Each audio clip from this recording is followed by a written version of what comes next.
कि इनफर्टिलिटी जो है वो बहुत एक कॉमन मसला बन चुका है अब हमारे माशरे में। इसकी मुख्तलिफ कॉजेज़ हैं। मेन कॉज इस वक्त सबसे बड़ा चल रहा है इस वक्त वो है एनोवुलेशन और पीसीओ।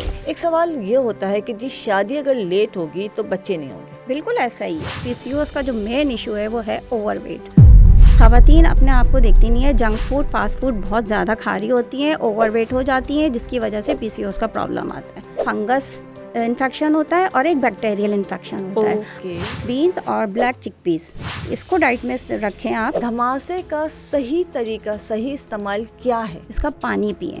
सिर्फ औरत का चेकअप कुछ नहीं होता, मर्द का चेकअप, मर्द और औरत दोनों का चेकअप ज़रूरी होता है। बिल्कुल। अस्सलाम वालेकुम, उम्मीद है तमाम लोग खैरियत से होंगे, खुश होंगे, हमेशा की तरह कहते हैं ना, खिलखिलाते हंसते मुस्कुराते रहिए। डिफरेंट टॉपिक्स हम आपके साथ शेयर कर रहे होते हैं, डिफरेंट मौजूआत के ऊपर बात कर रहे होते हैं, आपके जो सवालात होते हैं उसके जवाबात दे रहे होते हैं। जैसे कि बेतहाशा क्वेरीज आ रही होती हैं, बहुत सारे लोगों के कहने वो होती हैं कि सवालात होते हैं, उनके मसाइल होते हैं। नॉर्मली हम बात करते हैं अपनी ब्यूटी की, स्किन की, बालों की, वेट की, लेकिन कुछ ऐसे इश्यूज होते हैं जिसको समझना, जिसको हल करना बहुत बड़ा इशू हो जाता है। और उसी इश्यूज़ में जैसे हमने एक वीडियो ऑलरेडी पहले की थी ऑटिज़म के ऊपर, और लोगों ने उसके ऊपर बहुत सवाल किए थे, बट अभी तक वो चीज़ लोगों को क्लियर नहीं हुई। इसी तरह से बहुत सारे ऐसे इश्यूज़ हो रहे होते हैं जिसको समझना, मतलब इलाज से पहले उसको समझना बहुत ज़रूरी होता है। एक सवाल जो कि मेरे पास बहुत आता है, बेतहाशा पेशेंट्स होते हैं, बेतहाशा क्वेरीज होती हैं, मैसेजेस हैं, इनबॉक्स हैं, कॉल्स हैं, वो होता है इनफर्टिलिटी के लिए। ज़ाहिर सी बात है, औलाद एक ऐसी नेमत है जो अल्लाह की तरफ से बहुत बड़ा अतिया है, जिसको मिल जाती है। समझें कि उसकी ज़िंदगी का फल उसको मिल जाता है, उसको ज़िंदगी गुजारने का एक मकसद मिल जाता है। बट ये अल्लाह की तक़सीम है कि अल्लाह ने किसको क्या अता करना है। आपको दोनों दे रहा है, बेटे भी दे रहा है, बेटियां भी दे रहा है, और किसी को सिर्फ बेटा देता है तो किसी को सिर्फ बेटी देता है, और किसी को कुछ भी नहीं देता, किसी को दे के वापस ले लेता है। ये सब अल्लाह की हिकमतें हैं, उनको समझना और उस पे सब्र शुक्र करना ये बहुत ज़रूरी है। बट औलाद का ना होना एक बहुत बड़ा गंभीर मसला है, जो कि आज ज़्यादा सीरियस सिचुएशन इख्तियार कर रही है। आज के दौर में बहुत सारी चीज़ें कॉमन हो रही हैं, उसमें इनफर्टिलिटी, बांझपन जो है बहुत ज़्यादा बढ़ गया है। मैं आपको बहुत सारी चीज़ें बता रही होती हूँ, आपके साथ डिस्कस कर रही होती हूँ, मैं या मेरी फैटर्निटी के जो लोग हैं वो आपके साथ मतलब डिफरेंट चीज़ें बता रहे होते हैं। बट आज हमारा जो ख़ास टॉपिक है वो है इनफर्टिलिटी को किस तरह से दूर किया जा सकता है, या इनफर्टिलिटी है क्या और इतना कॉमन क्यों हो गई है। और उसके लिए जो है आज हमने अपनी बड़ी ही प्यारी मेहमान को मदऊ किया है, और जब आप इनसे बात करेंगे, आप इनकी बातें सुनेंगे, तो आपको अंदाज़ा होगा कि वाक़ई अभी तक आपने ये सारी चीज़ें तो की नहीं है, तभी आप अल्लाह ना करे ये इस मसले का शिकार हैं। तो हमारी जो आज की मेहमान है, पहले मैं आप से जो है उनका तारुफ़ कराना चाहूँगी। हमारे साथ आज मौजूद हैं सैयदा समरीन साहिबा, जो कि हर्बलिस्ट हैं और इनफर्टिलिटी जो है स्पेशलिस्ट हैं।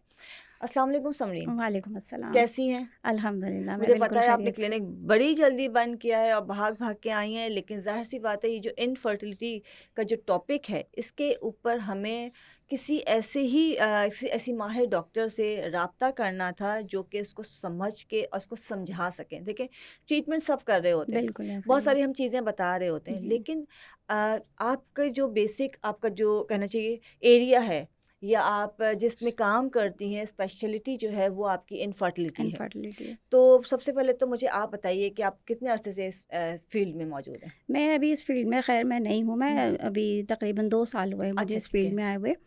लेकिन ये कि इनफर्टिलिटी जो है वो बहुत एक कॉमन मसला बन चुका है अब हमारे माशरे में। बिल्कुल ऐसा ही और है। यह है कि मेरे पास बहुत पेशेंट्स आते हैं और इसकी मुख्तलिफ़ कॉजेज़ हैं इनफर्टिलिटी के। ठीक है। तो उसमें जो मेन कॉज़ इस वक्त सबसे बड़ा चल रहा है इस वक्त वो है एनोवुलेशन ओके, और पीसीओज़।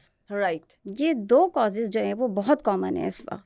ओके, अच्छा, मैं यहाँ से जिस लोगों की आसानी के लिए कुछ सवाल, जो लोगों के मेरे पास सवाल आते हैं। एक सवाल ये होता है कि जी शादी अगर लेट होगी तो बच्चे नहीं होंगे।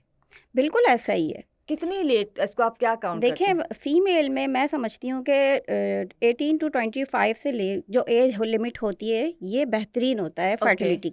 ओके, लेकिन देखिए अब अगर बच्ची प्रोफेशनल एजुकेशन में है, डिग्री उसको कंप्लीट करनी है, बीच में तो नहीं छोड़ सकती है। तो अभी आजकल जो है दोबारा वो वक़्त आ गया कि 18 से 25 तक शादियाँ हो रही हैं, लेकिन नॉर्मल जो एज होती है, उसमें आज के दौर में तकरीबन कुछ सालों से हम देख रहे हैं वो अराउंड 30 तक होती है। अराउंड 30 तक, बिल्कुल तो आप ठीक कह उसमें रही भी हैं। प्रॉब्लम आ सकती है, नहीं, 30-35 तक तो ये है कि नॉर्मल रहती हैं सारी नॉर्मल चीज़ें। रहती है। लेकिन जैसे-जैसे आप 35 से ऊपर एज जाती है तो फिर उसमें जो है प्रॉब्लम्स आना शुरू होती हैं। फिर आपका जो है फर्टिलिटी का जो साइकिल होता है ना, हाँ, जो हाँ, चल रहा होता है पीरियड्स, वो राइट। थोड़ा वीकनेस पे आ जाता है। ओके, अच्छा यहाँ पे हम बड़ी उम्र की तो बात कर रहे हैं, लेकिन जो बहुत कम उम्र बच्चियों की शादी करते हैं, उनके साथ क्या मसाइल होते हैं? उनके साथ भी मसाइल होते हैं, बहुत कम उम्र में बच्चों की शादियाँ नहीं करनी चाहिए। मैंने आपको बताया ना, जो लिमिट है, जो टाइम है, एज है, इसमें बहुत बड़ा फैक्टर है एज का। हुँ। ठीक है ना?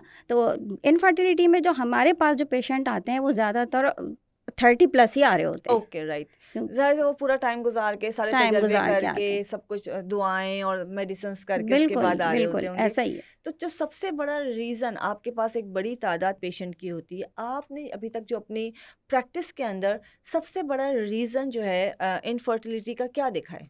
उसमें सबसे बड़ा रीज़न तो पीसीओज़। पीसीओज़ है। बिल्कुल। अच्छा यहाँ पे एक बात करूँगी एक आम औरत की ज़बान बन के कि हम बांझपन का जो इनफर्टिलिटी का जो शिकार है उसमें या ज़िम्मेदार है, औरत को क्यों करार देते हैं? क्या इसमें मर्द का कोई हाथ नहीं है? बिल्कुल ऐसा नहीं है।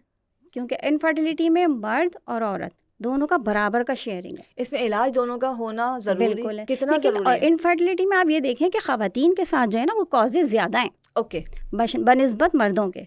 Okay, right. तो लेकिन पहले अगर हमारे पास कोई पेशेंट आया है, अब हम कह रहे हैं कि जी आपको जो है पीसीओज़ हैं या आपका साइकिल का इश्यू चल रहा है, तो हम उनका ट्रीटमेंट शुरू कर देते हैं। हम ट्रीटमेंट बिल्कुल शुरू करते हैं, लेकिन हम इस तरह शुरू करते हैं कि सबसे पहले हमारे पास कपल आता है तो हम दोनों की रिपोर्ट्स करवाते हैं। Okay, right. सबसे पहले हुँ, रिपोर्ट्स हुँ। करवाते हैं, फिर देखते हैं कि प्रॉब्लम कहाँ है, उसके बाद हम इलाज शुरू करते हैं। ओके। अच्छा दोनों का आपने कर लिया जो ख़वातीन की अगर हम बात कर रहे हैं, मेल के ऊपर भी हम बाद में बात करेंगे, ख़वातीन की बात करें। जी, एक तो पीसीओज़ का आपने कहा, देखिए हमारा भी बचपन गुज़रा, जवानी गुज़री, बिल्कुल। ये पीसीओज़ भी जैसे कि लगता है ना कि एक बड़ा मॉडर्न सा एक वर्ड हो गया है कि हर घर में 2 पेशेंट, 1 पेशेंट पीसीओ का मौजूद होता है। बिल्कुल, मैं आपकी बात समझ रही हूँ। पीसीओएस का जो मेन इशू है वो है ओवरवेट। ओबेसिटी जो ओके। है वो बहुत बड़ा इशू है इसके अंदर। ख़वातीन अपने आप को देखती नहीं है, जंक फूड, फास्ट फूड बहुत ज़्यादा खा रही होती हैं, ओवरवेट हो जाती हैं, जिसकी वजह से पीसीओएस का प्रॉब्लम आता है। तो ओके। इसको जो है बैलेंस करना बहुत ज़रूरी है। मतलब सबसे पहले जो शर्त है वो वज़न कम वज़न करना कम है, करना है, पीसीओज़ के लिए भी आपका वज़न कम करना है। वज़न कम करना है। अच्छा इसमें थायराइड कितना रोल प्ले जो थायराइड भी बिल्कुल इसमें इशू है, बिल्कुल है। और ये कि हम सबसे पहले ये भी देखते हैं कि थायराइड प्रोफाइल करवाते हैं, उसमें टीएसएच देखते हैं। ठीक है। टीएसएच आपको पता होगा, थायराइड हुँ, आप हुँ। डॉक्टर है, थायराइड स्टिमुलेटिंग हार्मोन होता है, जी, उसको जी। चेक करते हैं, और एलएच ल्यूटिनाइजिंग हार्मोन होता है, ठीक है। इसको चेक करते हैं। अगर टीएसएच बढ़ा हुआ होता है तो फिर मेडिकेशन की ज़रूरत होती है, और अगर बढ़ा हुआ नहीं होता है हुँ, तो हुँ। फिर मेडिकेशन की ज़रूरत नहीं होती। फिर हम डाइट में कुछ ऐसी चीज़ें बताते हैं, जैसे कि सी फूड हो गया, ओके। और ये कि बैंगन ख़ास तौर पे, अच्छा, ये सुन लिया आप बैंगन की भी कितनी वैल्यू है। बैंगन और ये 2 चीज़ें जो है इस बताते हैं अपने पेशेंट्स को, तो खाना चाहिए, बिल्कुल बिल्कुल खाना बैंगन चाहिए। इसमें बहुत अच्छा, बाज़ दफ़ा ऐसा होता है कि हम थायराइड में जब टेस्ट करवाते हैं तो सारी चीज़ें नॉर्मल आ रही होती हैं, हुँ, हुँ। और ये जो ग्लैंड होता है थायराइड, जो नेक के ऊपर होता है, ये एकदम से बढ़ा हुआ नज़र आने लगता है। हाँ, हाँ। तो इसके लिए बताते हैं हम ज़्यादातर सी फूड, जैसे ओके। सैल्मन फ़िश विक्टर वग़ैरह, फिश हो गई। और ये बैंगन बताते हैं वेजिटेबल्स में। ठीक है। अच्छा पीसीओज़ के अलावा और कौन से रीज़न्स या इश्यूज़ हैं जो कि इनफर्टिलिटी कॉज़ करते हैं?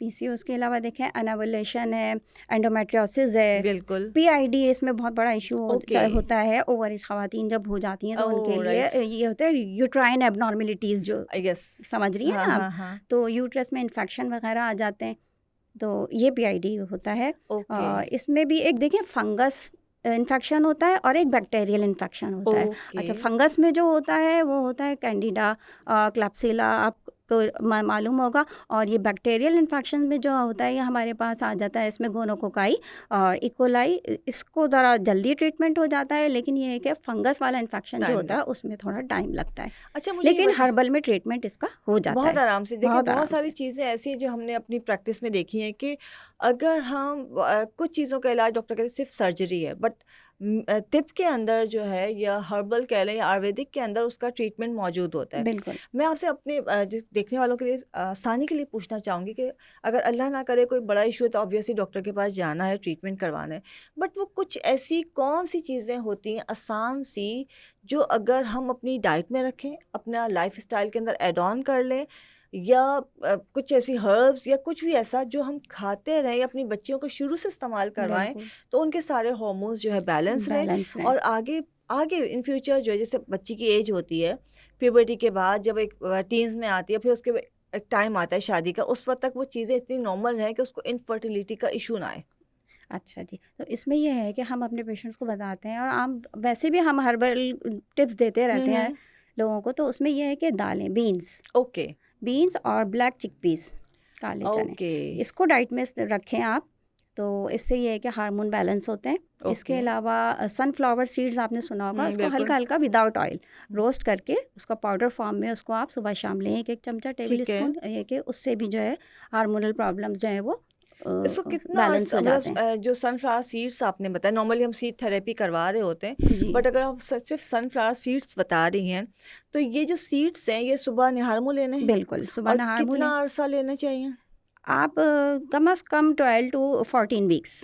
अच्छा 12 to 14 वीक्स, जी राइट। अच्छा तीसरी इंपॉर्टेंट चीज़ है कि ये जो है पूरा रेगुलर खाना है या साइकिल में इसका गैप करना चाहिए? नहीं, साइकिल में गैप नहीं करना चाहिए, आप रेगुलर इसको खा सकते हैं क्योंकि ये कोई नुकसानदेह चीज़ नहीं है। राइट, ठीक है, मतलब कभी भी शुरू कर दें, जैसे अभी आप लोग बिल्कुल देख रहे हैं और किसी को ऐसा इशू है, या अगर इशू नहीं है तब भी हम खिला सकते बिल्कुल हैं, खिला जैसे हम लोग सकते हैं। सीड थेरेपी करवाते हैं तो इसको खाया जा सकता है, ताकि अगर कोई हार्मोनल डिस्टर्बेंस आ रही है तो वो बैलेंस हो बिल्कुल। जाए। अच्छा, अच्छा, एक चीज़ और मैं हम्म, बताऊंगी कि एवोकाडो जो है हाँ, ये बहुत बट ये इट्स टू एक्सपेंसिव, इम्पोर्टेंट है। देखिए महंगा बहुत है, हर किसी हाँ, की पहुंच में नहीं आ पहुँच में सकता, तो नहीं है, यही वजह है कि पाकिस्तान में जो है हर किसी की रीच में नहीं है, तो लोग इसको अवॉइड करते हैं। अवॉइड करते अगर हैं। खा सकते हैं एवोकाडो तो इट्स लेकिन हम लोगों की जो रेंज में है ना, जो हम लोग हासिल कर सकते हैं, आसानी से अवेलेबल है हमें, वो है सफ़ेद मूसली।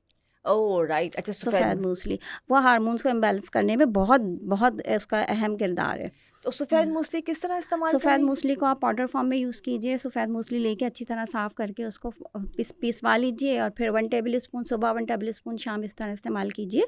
तो ओके, ये है कि प्लेन वाटर के साथ या मिल्क के साथ? प्लेन वाटर के साथ प्लेन। लीजिए। अच्छा, ये सफ़ेद मूसली नॉर्मली हम मेल हज़रा मतलब पेशेंट्स को भी देते हैं, तो ये जी, दोनों को दिया जा दोनों को सकता? दिया जा सकता दोनों है को दिया कि जा ये सकता, दोनों का रिप्रोडक्टिव सिस्टम जो है वो स्ट्रॉन्ग करता है। ओके, मतलब अगर आप कंसीव करना चाह रहे हैं, आप स्टार्ट है, कोई प्लानिंग है, तो आपने जैसे अपने वो थे सनफ्लावर सीड्स थे, सूरजमुखी के बीज और जो है सफ़ेद मूसली, इसका इस्तेमाल जो है रेगुलर अपनी रूटीन में इस्तेमाल स्टार्ट कर देना चाहिए, ताकि अगर कोई इशू है तो वो बगैर मेडिसिन्स के नॉर्मल हो जाए। अच्छा, इसके अलावा और क्या ऐसी चीज़ें हैं जिसको हमें अवॉइड करना चाहिए इनफर्टिलिटी से बचने के लिए? इनफर्टिलिटी से बचने के लिए देखें, सबसे पहले तो मैं अपने पेशेंट्स को बोलती हूँ कि आप जंक फूड बिल्कुल बंद कर दीजिए। जंक फूड बंद करना होता है, और अगर ओवर वेट हैं तो उसके लिए हम मीठा बिल्कुल बंद करवाते हैं उनका, और वॉक करने के मशवरा देते हैं कि ठीक है। वॉक कीजिए और एक्सरसाइज कीजिए। डाइट में कुछ ऐसी चीज़ें लीजिए, नहार मुँह जो है आप, मेथी दाना जो होता है ना, उसको आप रात में 1 टेबल स्पून भिगो दीजिए पानी में, और सुबह उसी पानी में उसको बॉईल करके हल्का नीम गर्म करके आप उसको पी बिल्कुल, सकते बहुत हैं अच्छा घूल-घूल निमित करके। जाना, यस बिल्कुल। बिल्कुल। और ये कि अगर आप जो है कि डायबिटिक पेशेंट नहीं है तो फिर आप उसमें हल्का सा शहद भी मिला सकते हैं, राइट, वरना फिर आप ऐसे ही उसको पीजिए। ओके। अच्छा, इसके अलावा जैसे आपने कहा कि सूरजमुखी के बीज हो गए, सनफ्लावर सीड्स हो गए, एवोकाडो हो गया है, या हमारा सी फूड हो गया, इसके अलावा कोई और ऐसी चीज़ जो हमें शुरू से अपनी बच्चियों को देनी चाहिए ताकि आगे चल के उनके हार्मोन्स जो है वो डिस्टर्ब ना हो? एग, अच्छा, एग रोज़ाना, आजकल की बच्चियाँ एग नहीं खाती। हाँ, अब हाँ। मैंने देखा है कि ज़्यादातर एग योक हटा देते हैं, और एग योक में ही सबसे ज़्यादा जो है वो विटामिन बी आपको पता है, और ये होता है, तो इससे जो है थोड़ा इम्प्रूवमेंट आती है। अच्छा, मुझे ये बताइए, अंडे से मेरी दुश्मनी है, देसी अंडा या कोई सा भी खा सकते हैं? कोई सा भी खा कोई सकते सा हैं। भी खा सकते, चलो ठीक है, मैं तो खैर देसी वाली बंदी हूँ। तो उसके लिए फिर ये कि जैसे समरीन कह रही हैं कि आप कोई सा भी, लेकिन अंडा ज़रूर खाना चाहिए और ज़रूर खाएँ। पूरा अंडा खाना चाहिए। बिल्कुल। अच्छा, हम ज़्यादा फोकस कर रहे होते हैं अगर पीसीओएस का इशू आ जाता है कि अब तो कंडीशन ख़राब हो गई, पीसीओएस की डिफरेंट डिफरेंट टाइप्स हो रही होती हैं, ठीक है, बिल्कुल। उसके लिए ऐसी कौन सी आप हर्ब हमें गाइड करेंगी कि देखिए अगर सीरियस इशू है तो ऑब्वियसली आपको जाना है, चेकअप कराना है और ट्रीटमेंट आप पूरा लेके और अपने मसले को अल्लाह के हुक्म से हल कर सकते हैं, लेकिन बेसिक ऐसी क्या चीज़ हो सकती है जो हम उसको बढ़ने से पहले कंट्रोल कर सकते हैं? देखिए पीसीओएस में सबसे पहले मैंने आपको अभी भी इससे पहले भी बताया है कि जो है ओबेसिटी, वज़न तो बिल्कुल, वज़न कम करना होता है आपको सबसे लेकिन पहले देखिए अपना। बहुत से लीन पेशेंट भी होते हैं, मतलब सारे मोटे नहीं होते। सारे मोटे नहीं होते हैं, अंडर वेट भी होते हैं हाँ, और ओवर वेट भी होते हैं, लेकिन ये कि इसमें यही देखा जाता है हम सबसे पहले ना पीसीओएस का जो मसला आ रहा होता है, मेरे पास जो ज़्यादातर पेशेंट आते हैं वो ओवर वेट होते हैं। ओके, राइट, उसमें हम सबसे पहले मीठा बंद करते हैं उनका और ओके, मुरगन ग़िज़ाओं से परहेज़ कीजिए। ओके, तली हुई चीज़ें, जंक फूड, सी फूड ये मना करते हैं हम लोग। ठीक है। पीसीओएस के लिए जैसे नॉर्मली हम सब लोग जो है धमासा बहुत रिकमेंड करते हैं। जी, जी, जी। धमासे का सही तरीका, सही इस्तेमाल क्या है? धमासा का सही इस्तेमाल ये है कि बहुत सारे लोग इसको पाउडर फॉर्म में भी यूज़ करते हैं, हुँ, लेकिन ज़्यादातर जो मेरा जो है तजर्बा कि आप इसको बॉईल करके जो है इसका पानी पिएँ, ओके, तो पानी वो पीना ज़्यादा चाहिए। यूज़फुल होता है। राइट, इसी देखिए अगर हम साबित उसको अगर घर में बनाते हैं, उसमें काँटे होते हैं, काँटे होते तो हैं, वो हर कोई इसको इस तरह से मतलब मैनेज नहीं कर सकता, मैनेज तभी नहीं उसको लोग कर। पाउडर फॉर्म में कर देते हैं, कैप्सूल फॉर्म में कर देते हैं या पानी की तरह मतलब नहीं, अगर आप उसको बॉईल करें, उसको कपड़े में बांधें, हाथों पे टच ना हो, कपड़े में बांधें और पोटली समेत आप पोटली उसको बना लें उसकी, पोटली ओके। बना के उसको बॉईल देखिए करें। उसकी मिकदार मिकदार वही, अब उसको जो है आधे कप से भी कम, 1 कप में बॉईल कीजिए, आधा कप रह जाए तो फिर वो इस्तेमाल कीजिए। और उसको कब-कब इस्तेमाल करना चाहिए? दिन में 1 दफ़ा, दिन और वो टाइम क्या होगा? किसी भी वक़्त पी अच्छा, सकते हैं, किसी भी वक़्त कोई पे इश्यू नहीं है। ओके, राइट, मतलब अच्छा, ये अगर हम धमासा इस्तेमाल कर रहे हैं, तो धमासा हमें कितने अरसे इस्तेमाल करना चाहिए? धमासा जो है वो अगर देखें आपको अगर तशख़ीस हो गई है पीसीओएस हाँ, की, हाँ, तो फिर तो आप कम से कम 3 महीने पिएँ, ओके। ठीक है? वरना फिर ये है कि 1 महीना पी के आप इसको छोड़ सकते हैं। अच्छा, इसके अलावा अगर हम बात करते हैं सिर्फ़ ख़वातीन की, ठीक है, जी। उसमें पीसीओएस की हमने बात की कि सिस्ट हो जाती है, फाइब्रॉइड हो जाती है, एंडोमेट्रियम वॉल थिकनेस हो जाती जी, है। जी। तो जब वॉल थिकनेस के ऊपर हम आते हैं, एंडोमेट्रियम के ऊपर आते हैं, तो उसके ऊपर उस मतलब सिर्फ़ उसके लिए, जैसे कि ब्लीडिंग बहुत हेवी हो जाती है, तो उसके लिए क्या आप सजेस्ट करती हैं या गाइड करती हैं? एंडोमेट्रियम देखिए थिक हो जाती है और फिर उसके अंदर ये है कि पीरियड्स आउट ऑफ डेट हो जाते हैं हुँ, ज़्यादातर और बहुत ज़्यादा हैवी ब्लीडिंग होती है। बिल्कुल, तो उसके लिए सबसे पहले हम देखते हैं कि खून की कमी तो नहीं है, तो राइट, उसके लिए हम सबसे पहले जो है वो फॉलिक खिलाते हैं, आयरन वाली आयरन चीज़ें, ठीक है, जिन चीज़ों में आयरन होता है ओके। जैसे, वो रिकमेंड करते हैं अपने पेशेंट्स तो को। उसमें आप चुकंदर जो है वो बेहतर है? चुकंदर सर्दियाँ हैं इस वक्त, चुकंदर, गाजर, कलेजी, पालक, इन चीज़ों में आयरन होता है। ओके, ये इनका सारी रेगुलर चीज़ें इस्तेमाल बताते करना हैं, बिल्कुल चाहिए। है। तो अगर किसी को हेवी ब्लीडिंग अगर हो रही है, कंडीशन है, तो इंस्टेंट उसको रिलीफ़ के लिए क्या इस्तेमाल करना चाहिए? इंस्टेंट रिलीफ के लिए उसको जो है मैं आंवले का बताती हूँ कि ओके, आंवला आंवला किस इस्तेमाल फॉर्म करें। में? विटामिन सी में आंवले का मुरब्बा भी आता है और आंवले का आप मुरब्बा सादा भी आंवला आता भी है, आजकल इस्तेमाल तो कर फ्रेश भी सकते आया हैं। हुआ है। बिल्कुल, तो मतलब वो आंवले का जूस भी पी सकते हैं, बिल्कुल। आंवला खा भी खा सकते भी हैं, सकते आंवले हैं, का आंवला मुरम आप किसी भी फॉर्म में खा सकते हैं, उससे आपको जो है वो उसमें फ़ायदा होता है, ओके, विटामिन सी की वजह से वो उसको विटामिन सी की वजह हेल्प करता है। हेल्प करता है। ओके, अच्छा, आपके हिसाब से जैसे आपने एज बताई है, इनफर्टिलिटी की बहुत सारी चीज़ें आपने जैसे बताई कि क्या-क्या रीज़न्स होते हैं, ओबेसिटी उसके अंदर हो गई है, आपके जंक फूड हो गया है। लेकिन बहुत से ऐसे लोग हैं, पहले ये चीज़ सुनने में नहीं आती थी कि इनफर्टिलिटी थी बट इतनी नहीं थी, अब वो चीज़ बहुत बढ़ गई है। तो उसके लिए जैसे आपने एक डाइट का बताया है, एक्सरसाइज़ का बताया है, क्या इसमें ब्लड ग्रुप मैटर करता है? बिल्कुल नहीं करता ब्लड ग्रुप ना, ओके, इसका कोई इशू नहीं है, लेकिन हस्बैंड एंड वाइफ का ब्लड ग्रुप डिफरेंट हो तो?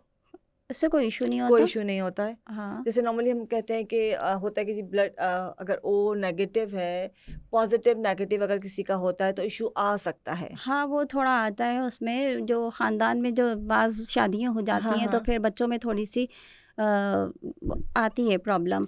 राइट, ठीक है। मतलब इसके अलावा कोई और इनफर्टिलिटी के लिए चीज़ जो अपने हमारे देखने वालों को आप गाइड करना चाहें कि इस जैसे मतलब ज़ाहिर-सी बात है जब शादी होती है वो कहते हैं कि हमने फैमिली प्लान करनी है और एक पूरा मतलब एक पिक्चर बनी हुई होती है कि आगे जाके क्या करना है। तो उसके लिए क्या-क्या एहतियातें, क्या-क्या चीज़ें शुरू से ज़हन में होनी चाहिए और किस लेवल पे जाके डॉक्टर के पास जाना चाहिए? देखिए, सबसे पहले तो मैं यही कहूँगी कि बच्चे जो हैं आजकल के बहुत ज़्यादा जो है वो जंक फूड लेते हैं और थोड़ा-सा मैं खुल के बताऊं तो वो थोड़ा सा बेरारवी के शिकार हैं, तो पेरेंट्स को चाहिए कि शुरू से अपने बच्चों को गाइड करें इस ठीक चीज़ के है। लिए।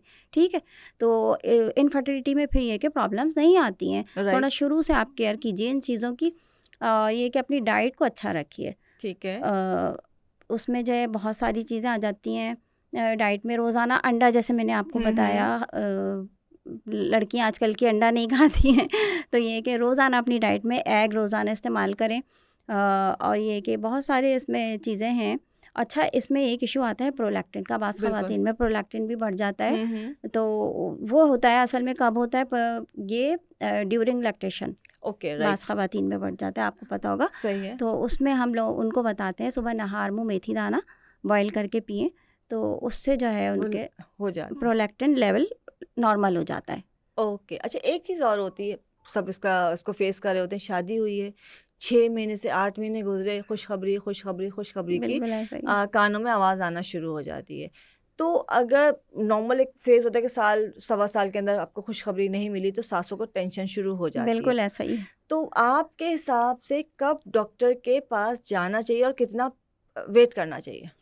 देखिए, 1 साल तो वेट करना ही चाहिए, मैं समझती हूँ, ठीक है ना? अगर आपको 1 साल तक प्रेगनेंसी नहीं आ रही है तो फिर ये हम इसको इनफर्टिलिटी में शुमार करते हैं। मतलब 1 साल के बाद जो है अगर बिल्कुल, नहीं हुआ है, नेचुरली आपको देख लिया है, तो फिर आपको डॉक्टर से कंसल्ट करना चाहिए। करना चाहिए। और यहाँ पे जैसे अब मैं दोबारा इसलिए रिपीट कर रही हूँ ताकि लोग इसकी सीरियसनेस को समझें कि सिर्फ औरत का चेकअप कुछ नहीं होता, मर्द का चेकअप मर्द और औरत दोनों दोनों का का चेकअप चेकअप ज़रूरी बहुत होता है। ज़रूरी है। बिल्कुल, ठीक है, मतलब इसको सिर्फ आप ज़िम्मेदार औरत को नहीं ठहरा सकते, बिल्कुल नहीं पीसीओएस ठहरा सकते। कॉमन, बट जो चीज़ें औरतें बच्चियाँ खा रही हैं वो लड़के भी तो खा रहे हैं। तो इसके अंदर बिल्कुल। उनके अंदर भी तो गड़बड़ पैदा होगी या हो सकती है। तो अच्छा, उसके अलावा ये कि अगर जैसे समरीन ने कहा कि अगर ऐसा कुछ इश्यू होता है तो आपने ऑब्वियसली 1 साल सवा साल इंतज़ार करना है, देन उसके बाद आप ज़रूर जो भी आपके आसपास डॉक्टर हैं, आपके गायनेकोलॉजिस्ट हैं, जैसे अब समरीन है, इनफर्टिलिटी एक्सपर्ट हैं, तो आपने इनके पास जाना है, कंसल्ट ज़रूर कीजिए ताकि आपको अंदाज़ा हो कि प्रॉब्लम क्या है। आपको ट्रीटमेंट करवाना चाहिए या आपको अपना लाइफ़स्टाइल चेंज करना है। एकदम से दवाओं पे नहीं जाना चाहिए जब तक आपको ये अंदाज़ा नहीं होगा कि प्रॉब्लम क्या है और प्रॉब्लम किस में है। उसके बाद हो सकता है दोनों में कोई प्रॉब्लम हो, अल्लाह की तरफ से देर हो रही हो। कोई टाइम जो टाइम लिखा है, कहते हैं ना दुनिया में आने का भी टाइम है और जाने का भी टाइम है, तो उस टाइम को तो कोई नहीं बदल सकता। तो अगर ऐसी कंडीशन हो तो ज़रूर डॉक्टर से ज़रूर कंसल्ट कीजिए और उसके बाद पहले सोचिए कि मसला क्या है, कहाँ पे है और किसको दिखाना है, और फिर उसके बाद ट्रीटमेंट कीजिए। वरना बच्चियाँ 1 साल होने से पहले उनका ट्रीटमेंट शुरू हो जाता है और चंद सालों में उनकी, बल्कि यूँ कह लीजिए, सत्यानाशी मच जाती है और उसके बाद कुछ भी नहीं बचता उनको सही करने के लिए। तो इसका आपने ख़ास ख़्याल रखना है। समरीन की डिटेल भी मैं बिल्कुल आप लोगों के साथ शेयर कर दूँगी। समरीन, आपके आने का बहुत-बहुत शुक्रिया और यकीनन लोग इन चीज़ों को समझेंगे, इससे फ़ायदा उठाने की कोशिश करेंगे और जो इस मसले का शिकार हैं, देखें अल्लाह ताला ने हर चीज़ का हल रखा है। सिंपल आपने करना क्या है कि सब्र के साथ चलना है। दुआ और सब्र ये कभी भी हाथ से नहीं जाने देना है। इलाज का हुक्म हमें दिया गया है, ये नहीं कि दुआ अगर हम करें तो इलाज ना करें, इलाज तो ज़रूरी है। अगर कोई बीमारी है, कोई मसला है तो उसका इलाज करना बहुत ज़रूरी है, क्योंकि सिर्फ़ बैठे-बैठे दुआ से गोद में बच्चा आके नहीं गिर सकता। तो उसके लिए आपने थोड़ी-सी एफ़र्ट करनी होगी और अगर अल्लाह की तरफ से ऐसी कोई चीज़ लिख दी गई है तो उस पे भी साबिर और शाकिर रहना चाहिए, क्योंकि ये अल्लाह की तक़सीम है, हम इस पे जंग नहीं कर सकते। बहुत से लोग होते हैं कि जी बच्चा नहीं हुआ, बीवी को छोड़ दिया, दूसरी शादी कर ली। तो आप पहले उसको चेक तो कर लें कि आप में कमी है कि बेचारी उस औरत में कमी है। तो ऐसा नहीं है कि सिर्फ़ औरत में ही कमी होती है, जब भी इलाज के लिए जाएँ दोनों ने जाना है। बहुत सारी रेमेडीज़ आपको बताई हैं, बहुत सारी चीज़ें आपके साथ डिस्कस की हैं। ये जो टॉपिक है मेल इनफर्टिलिटी का, हमने पहले भी इस पे प्रोग्राम किया, दोबारा करेंगे क्योंकि ये बहुत इंपॉर्टेंट है। बहुत केसेस हैं मेरे पास जो कि सिर्फ फीमेल को ज़िम्मेदार ठहराते हैं, बट ये कि मेल इनफर्टिलिटी में उसका जो है कितना बड़ा रीज़न है, क्या क्या कॉजेज़ हैं, ये सारा हम डिस्कस करेंगे। बट सबसे इम्पॉर्टेंट चीज़ दोबारा बोल रही हूँ कि समझदारी से चलना है, मसले का हल निकालना है और अगर किस्मत में ये लिखा है तो उसको भी अल्लाह की रज़ा समझ के कबूल करना है। तो अल्लाह ताला बहुत आसानियाँ फ़रमाएँगे। इसके साथ ही इजाज़त दीजिए। Samreen, thank you so much. Thank अपना बहुत सारा ख़्याल रखिएगा, खुश रहिए, खुश रहने दें। अल्लाह हाफ़िज़।